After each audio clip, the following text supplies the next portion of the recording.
Hello everyone. So this video represents my codes and task of exploring unsupervised machine learning as a part of GRIPS May 2021 from the SparksFoundation.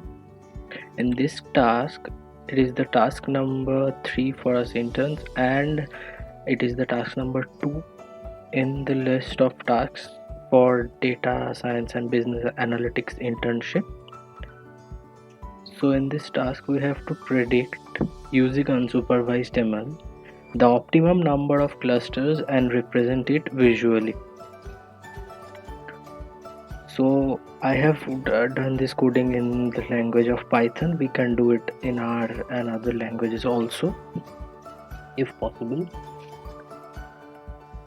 Now another thing is, though there is a dataset link given, it is the common iris dataset from the scikit-learn, so we can also import it directly from scikit-learn datasets.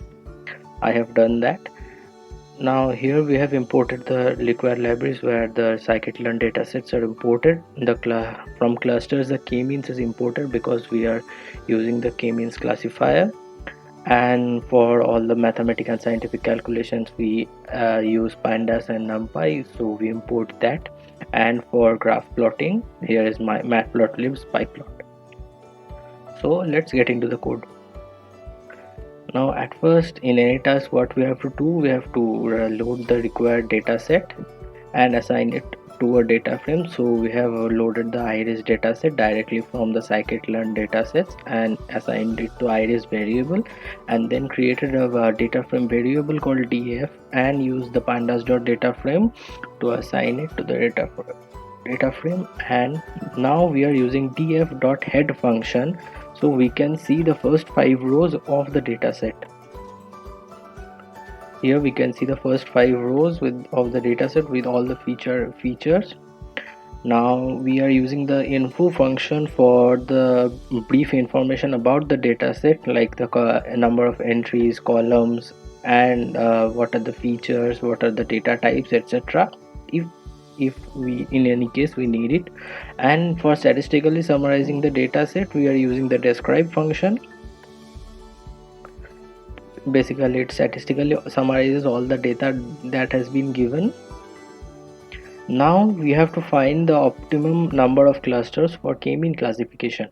Here we are using dataframe.ilog for locating the elements in the wanted indexes, and we are using within cluster sum of squares. Here we are appending the value k-means inertia into the within cluster sum of squares list. Now we have to, okay, let's run this. Now we have to plot the results into a line graph to observe the elbow. We are using here the elbow method because in case of the elbow method we can easily observe or point out our needed value or corresponding values, because in the line graph where the elbow occurs, that is the specific point that we need to find out.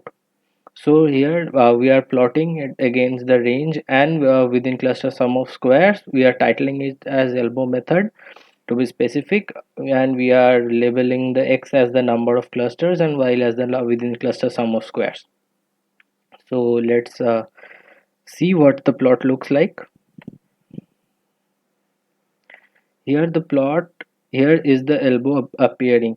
Now as we can see, the elbow appears here, so there is the value between 2 and 4. We can get the value is 3. Here we can see that using the elbow method we can point out the optimum clusters where the elbow occurs precisely. This is when within the cluster of sum of squares doesn't decrease significantly, because from till this point to this point it is decreasing significantly. From here to here the decrease is a bit lower but still significant, but from this point towards the end the rate of decrease has the rate has decreased and it's not very significant. So this is the point that we need. From this we can see that the number of clusters is 3. Now we have to apply the k-means dataset to create the classifiers, and we have to visualize the cluster. Now for the iris setosa we have used the red pointers, the iris versicolors we have used the black pointers, for virginica we have used green, and the centroids centroid, and for the centroids of the cluster we have used the yellow pointers, and we have marked them with the help of the legend function. So here we can see that the centroids, where the centroids are. So in conclusion we can say that I was able to successfully carry out the prediction using unsupervised ML by predicting the optimum number of clusters and representing it visually, and we can see that the centroids and the plot doesn't differ very much from our original plot. Thank you.